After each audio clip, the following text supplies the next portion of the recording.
The very word secrecy is repugnant in a free and open society, and we are, as a people, inherently and historically opposed to secret societies, to secret oaths, and to secret proceedings.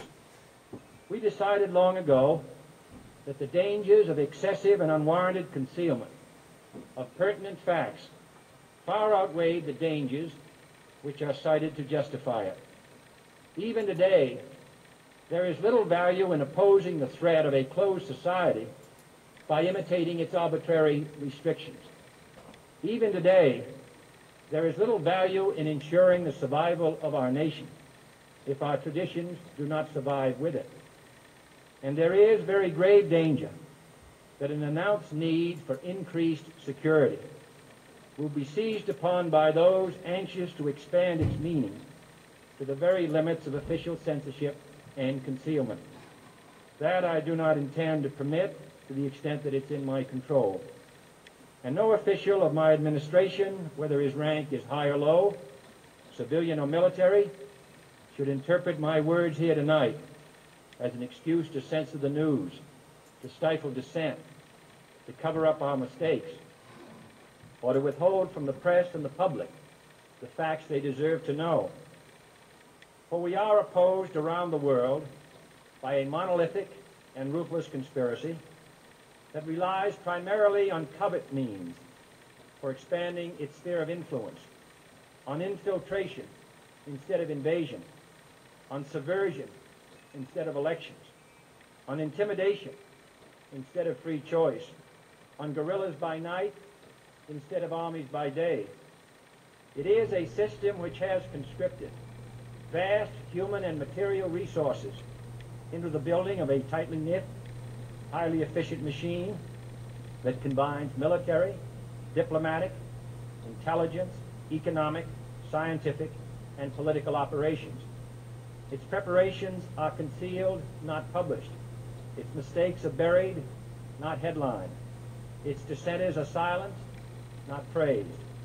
No expenditure is questioned, no rumor is printed, no secret is revealed.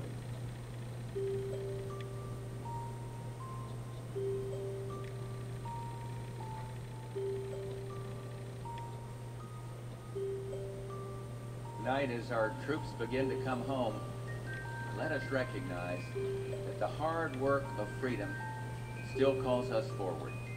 We've learned the hard lessons of history.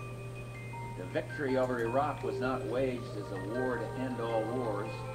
Even the New World Order cannot guarantee an era of perpetual peace, but enduring peace must be our mission. Our success in the Gulf will shape not only the New World Order we seek, but our mission here at home. We have before us the opportunity to forge for ourselves and for future generations a new world order, a world where the rule of law, not the law of the jungle, governs the conduct of nations. When we are successful, and we will be, we have a real chance at this new world order. We have ever seen, not just of the global economy, but of the global order as a whole. And 200 years ago, a famous British Foreign Secretary said that the New World had been called into existence to redress the balance of the Old. In 1990, another Old World ended, dominated by the Cold War, and people talked then, in 1990, the New World Order. Nevertheless, the United States is in a key position to shape this so that the problem of the Bush presidency will be the emergence of a new international order. Within the next 4 years, we will see the emergence of a new international order. The beginning of a new international order, and it could well be that this president, who is so reviled by intellectuals, will emerge as one of the seminal presidents of his period. Let's assume of American modern history. One of the seminal presidents. He could. What does he have to do to achieve that status? He has to do certain things, and he has to have some luck. In an era of globalization, of political interdependence where the world is ever more swiftly opening up, and the cliché about a global community becomes an economic, political, often social reality.